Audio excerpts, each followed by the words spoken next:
name is Christa. I was born in Flagstaff, Arizona, and I was born into a Christian household. We were at church probably more than we were at our actual home. So I was raised with a foundational understanding of what the Bible said. And I thought it was a pretty good childhood, and I was grateful to have that support system growing up.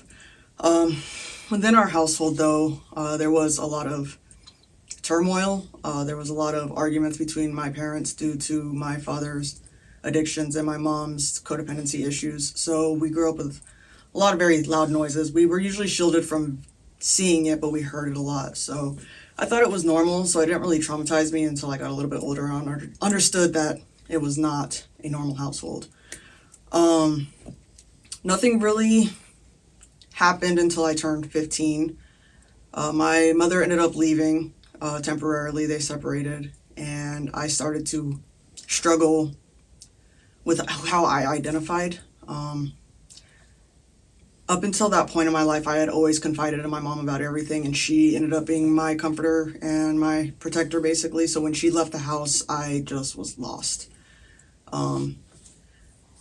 I did not trust my dad to the point where I felt like I could go speak to him about things because I thought he would lash out because I reminded him a lot of my mom.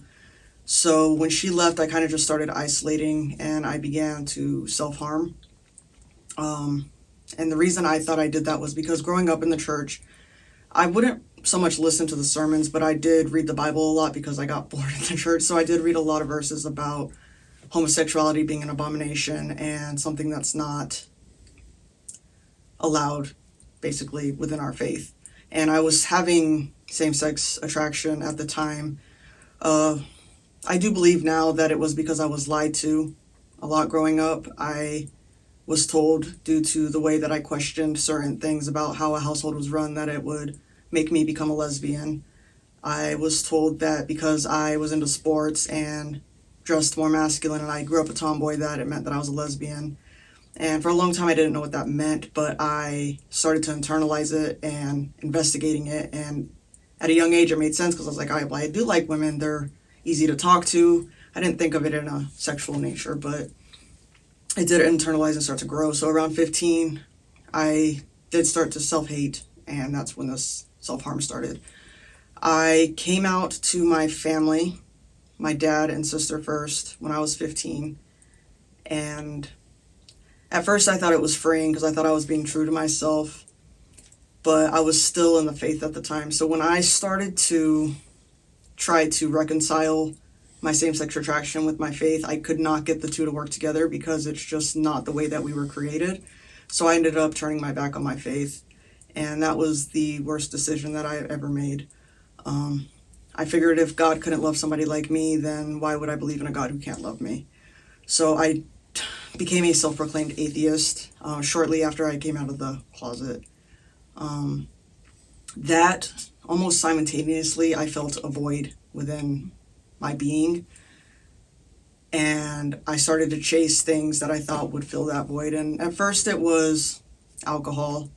I did start drinking at 13 because I felt that it would help me to fit in with my family. It didn't. I was a child, so I still acted like a child, and it just made me look foolish and a joke, basically. But I did start turning to that shortly after I came out as an atheist. And when I was 17, me and my dad decided that it'd be best if I lived somewhere else. So I went and moved in with my grandfather. There was an altercation at school between a cousin and his significant other, who was a male, which prompted my grandfather to ask me about my sexual orientation. And at that point, I had never been with a woman, but he had his Bible open and he asked me, he said, "Are you gay?" And I said, "I don't know." And he's like, "Don't lie to me." And I was like, "Well, I think I might be." So he kicked me out of his house that night in South Phoenix. I sat on the curb at night and just looked up at the sky, and I didn't know what I was going to do. I had nobody to turn to, and I was still not really in the faith, so I didn't feel like I could come to God about this because I knew that the God that I wanted to talk to did not accept me for who I am. At least that's what I thought. So eventually they let me back in and told me that I had to actively try to change who I was by changing the way I dress, and just doing little things to show that I'm more feminine.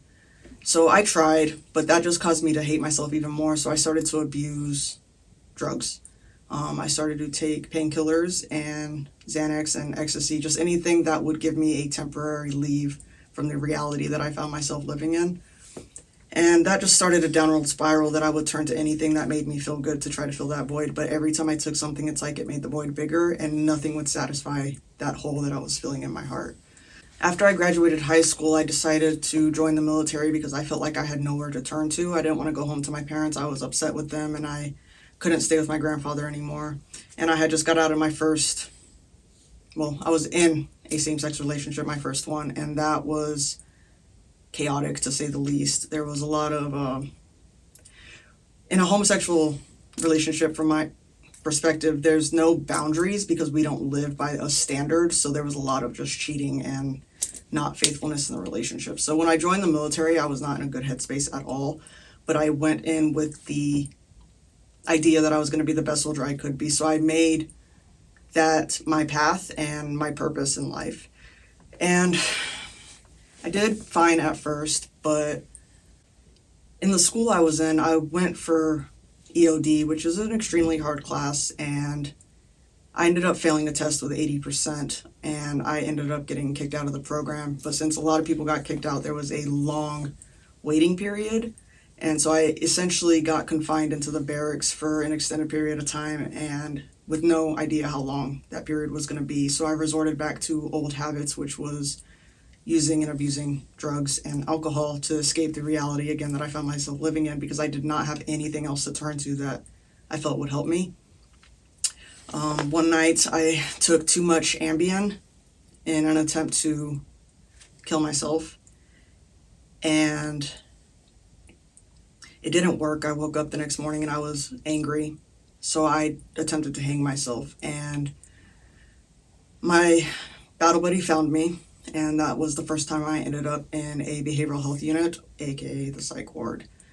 When I got there, I got diagnosed with bipolar disorder type 2, and I stayed there for about 2 weeks, and then they released me back onto the military base.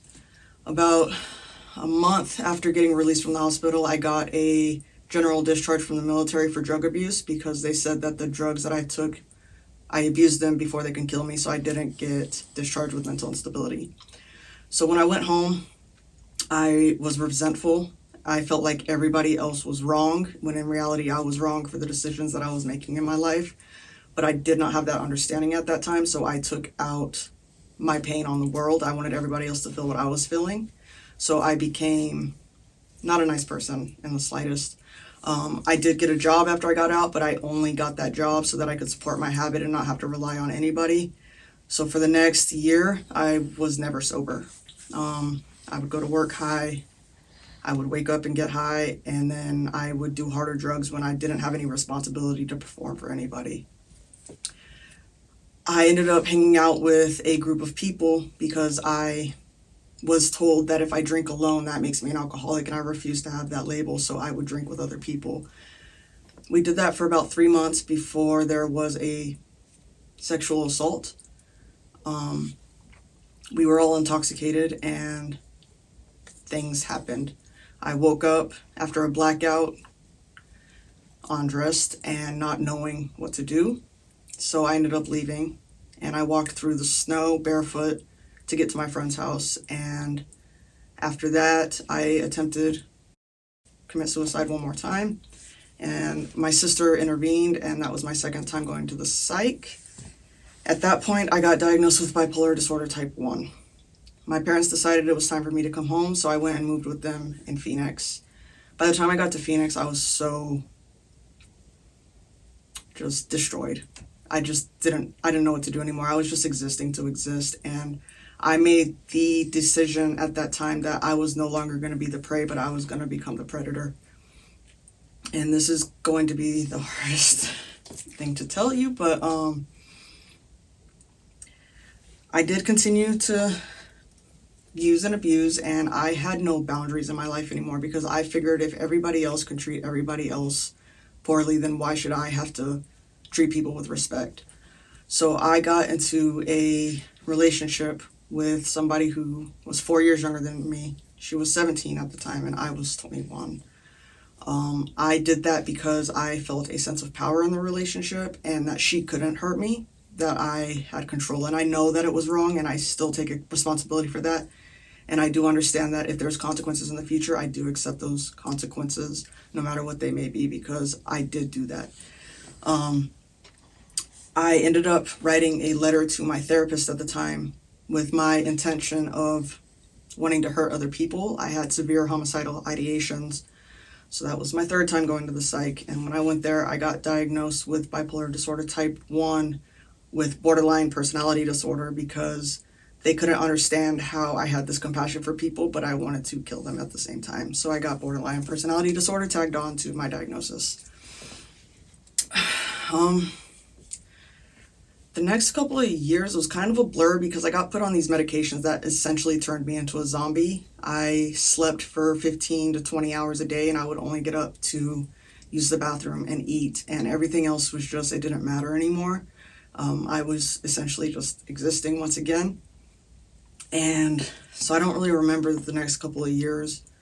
At one point I decided that I was no longer going to take these medications, so I quit cold turkey, and essentially I almost died. I couldn't keep anything down. I lost a lot of weight. I was really sick. But I wanted to have power over my life. I wanted to have control over my life again. My brother was living in San Diego at the time, and his wife was deployed, so I offered to go live with them to help with their kids. And staying with them was beneficial because I never wanted to be somebody that would damage a child, so it caused me to rise my standard of living so that I would be a good role model for my nephew. And I would wake up with him in the morning and we would talk about gratitudes and me trying to help him understand things to be grateful for, help me to understand things to be grateful for. But since I was not in a good place mentally, I ended up developing a God complex. And I ended up walking from San Diego to Yuma, Arizona, with the intent to go to Washington, D.C. because I thought I had to save the world.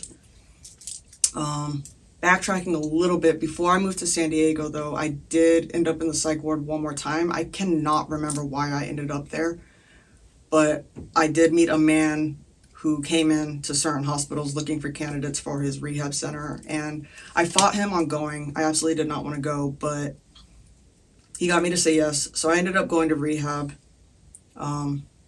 And when I was in rehab, I was there for 3 months, and there I got diagnosed with schizoaffective disorder after I told them some of the hallucinations I had been dealing with for visually and audibly, because I had constant voices going on in my head. I would hear people having conversations that did not include me in my mind.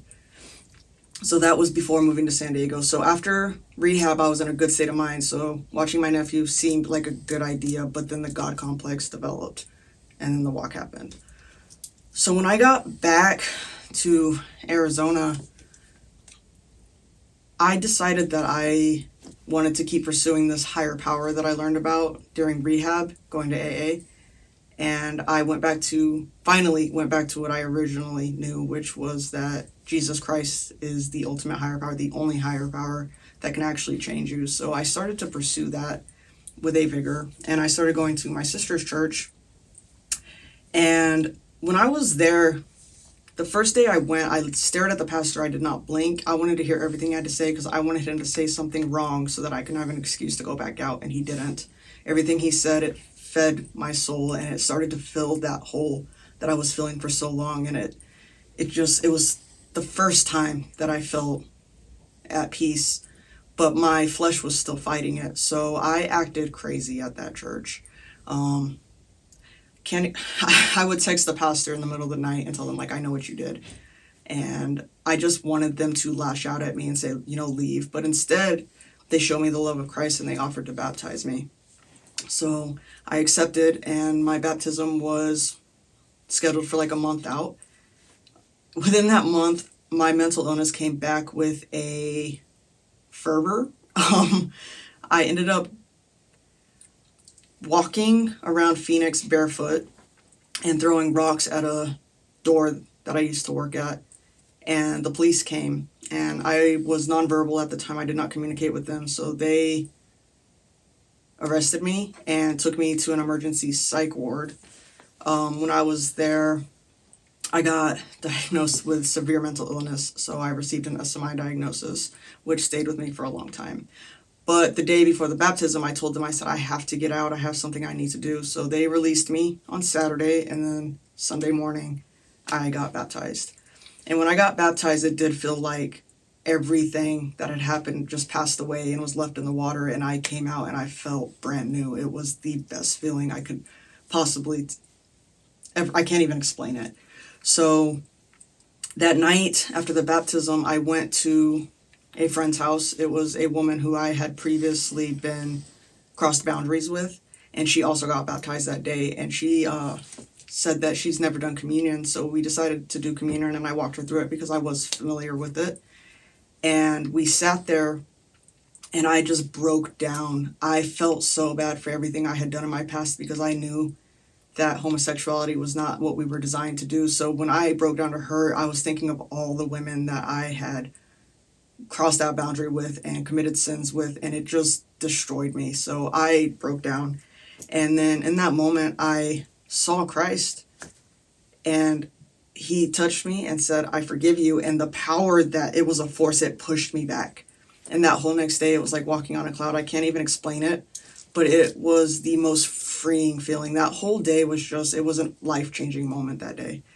So I ended up trying to walk the path of Christianity. I wanted to be a Christ follower, and I wanted to do it as passionately, more passionately than I did anything else, more passionately than I pursued any drug, more passionately than I wanted to be a soldier, more passionately than anything that I pursued before that. So I attempted to do that. And at the same time, though, because I had just received an SMI diagnosis, I was taking a medication that slowed me down significantly. I ended up gaining 100 pounds in a year. It was difficult, but I stayed connected to the church. I stayed connected to a support team, and I started going to another church, and I started reading the word and trying to understand it for myself, and just understanding that, even though I believed at the time that God didn't love me because of who I was, he loved me in that and wanted me out of it. And I can see that even when I was not being faithful, God was always faithful to me, and he walked with me even when I wasn't walking with him. And looking back on that, I am so grateful that God is who God says that he is, and that he does love us, and that he does care for us. So learning that, that hole, like, God is the only person, Jesus is the only person who can fill that hole, and the Holy Spirit is the only person that can sanctify any of us and cause us to do better and be better, because on my own, I would never be where I am now. And where I am now is, a year ago, I got taken off the SMI diagnosis, and my psychiatrist himself said that this is a rare case. This rarely happens, and I can't accredit any of the medication. I cannot accredit any of the therapy, any of the counseling, any of the psychiatry. We can only credit God for this, because it is a miracle that I'm sane and I am a contributing member of society. I can hold a job. I'm not hallucinating anymore.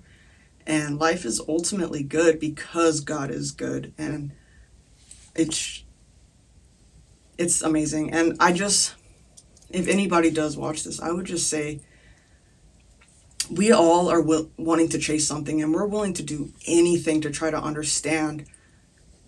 I would just say, just try the one thing and just say, God, please show yourself to me. That's it. And just see what happens. Just open the door and he will come in.